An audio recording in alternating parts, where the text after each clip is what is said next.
You're gonna be under arrest. For what? For not listening to me. I think the emergency is the video, somebody's videotaping. Okay. And the shirt says, I believe, balls deep.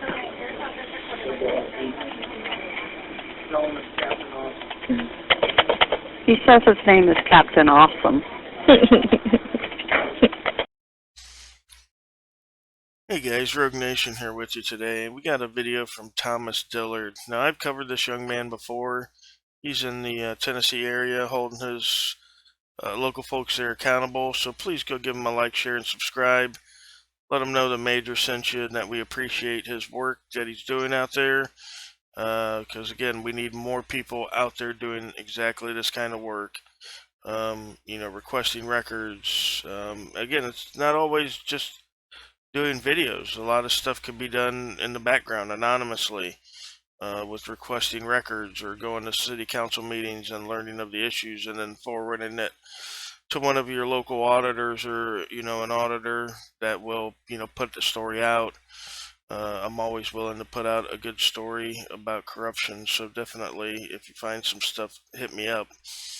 But in this video here today, it seems that we have possibly found a good officer in this department. Now, the reason I'm saying that is because whenever there's a good officer in the police department, you know, somebody that's not playing along with their unconstitutional ways, not, you know, lying for them, covering up for them, you know, that sort of stuff. What we find is that they're ostracized, right? They're kept out, you know, of the loop. And so that's what seems to have happened here. We have an officer here. This was with the Portland, Tennessee Police Department. He was on a call. He called for backup, and none of the squad backed him up, would go to back him up. And this interview here is with the sergeant, who was the sergeant on that shift that night. So it's a very interesting little look inside what happens when there is a good cop. And again, I don't know 100% for sure that this cop is a good cop. Maybe nobody likes him. Maybe he's an asshole. I don't know exactly the details. But this is the kind of activity that happens if you're a cop and you won't back your you know, brothers and sisters in blue. So let me know what you guys think in the comment section below. As always, guys, it's always a pleasure having you here. Thanks for watching, and we'll see you on the next one. No.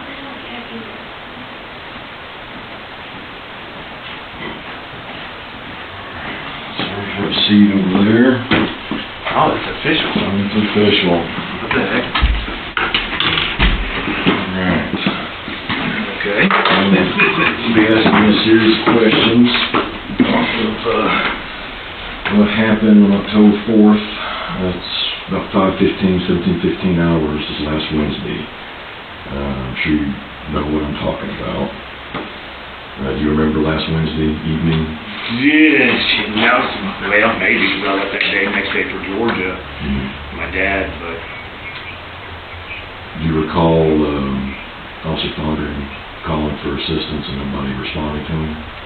They did, so I wasn't paying attention because I was doing pass along. They said he asked if I get consent, I'll need an officer, and Klein says I will go. If he gets the consent, is what was told to me. Because I was doing pass along, and you probably know, half the time you pay attention, half the time you don't, and not being mean or rude to fun. Sometimes you kind of ignore him, you know, kind of zone out a little bit, you know, when he's talking. It's a lot on the radio, and that was then what was said to me. If he gets consent, he said he could get consent. He then called me, said, yeah, I was trying to. She was on probation, so much that, but she wouldn't give me consent, so I had to let her go. And okay, and that was that. Gotcha. So what had happened is he actually asked for another unit, and nobody responded, except for Klein. Eventually responded to dispatch, who kept calling for another unit to respond. Nobody was answering, and Klein said he would show up if Bonner got consent, which is unacceptable. Okay. So that if he's calling for another unit, I thought when it was expressed to me, because I did not hear the initial part of it, that it was if he got consent, he needs another unit for obviously for then if he needs to search and stuff like that, or yeah, I mean he would never not back somebody up when asked. Okay. Well, I want to ask you serious questions. I want you to be as honest as you can. Were you ever given permission by anyone in supervision not to back up another officer that requests assistance? No. Did anyone in supervisory role condone not backing up another officer that requests assistance? No. Have you ever received training at the Portland Police Department or elsewhere that suggested you could ignore an officer's request for assistance? No. Was this decision to not back up Officer Fondren your decision because of personal animus towards him? No. Okay. I talk to him all the time, you know. You know that. He calls me, he can check on the phone. He knows that. I got you. Talk to him all the time. Okay. Have you ever reported to another supervisor anything that you have witnessed Officer Fondren do that could be seen as unethical, immoral, or illegal? No, I actually defend him. Okay. So you were in charge of that shift. Yes, I was. That shift has, whether you realize or not, has become a problem. Mm-hmm. The refusal from anybody in there to go and back him up is unacceptable. Mm-hmm. That can't happen.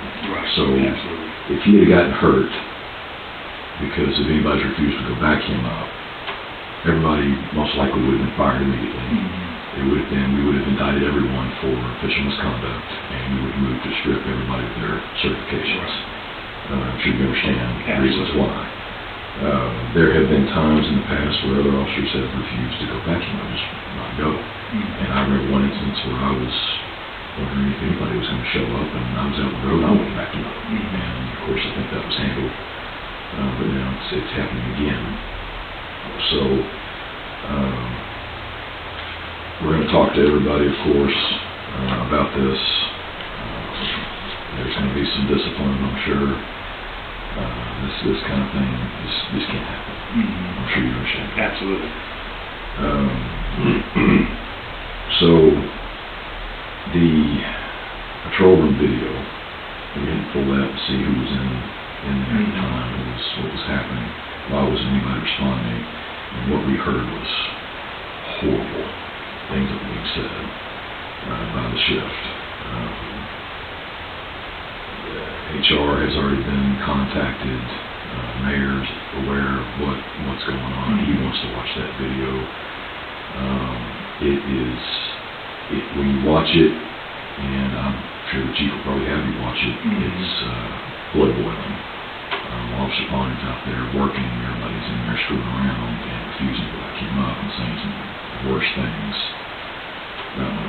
that I could imagine. So when Officer Fondren checked off on the stop, he asked who was going to come back me up, and of course nobody was going to respond, but I guess Klein was going to go if he got consent. He had tried to call you, and you ignored his call, and were laughing about it, that he was calling, and you had stated that he didn't want to talk to you. Fondren doesn't want to talk to you right now. Mm-hmm. So I try to limit, because we do have a friendship, and then working together of him complaining to me, but then me separating as a friendship, as a supervisor, and then as his friend as well. And I demoralized his phone calls. And I did call him back as soon as I got in the vehicle on the way home and everything. I did call him back. Gotcha. And you're saying that you weren't aware 100% of what radio traffic was, because you were doing your other stuff. Yeah, and to tell you, if I'm not trying to lie, it's not at all. If I knew 100% then, and I'm excusing my mind's been elsewhere, I probably said things I shouldn't, and I know that, but from what I was good at, just didn't remember, what's he saying? He says, if he gives consent, I will go. That's what... Yeah, that wasn't the radio. He was asking for help. Asking for so I thought I asked, what did he ask? And they said, if he gets consent. The client was, because he was asking for another unit, because he's going to try to get consent. And of course, speaking to him, he wants another unit to go ahead and get there, because if he gets consent, he doesn't want to sit and wait and let somebody sit there and think about it. And then, you know what, I'll change my mind.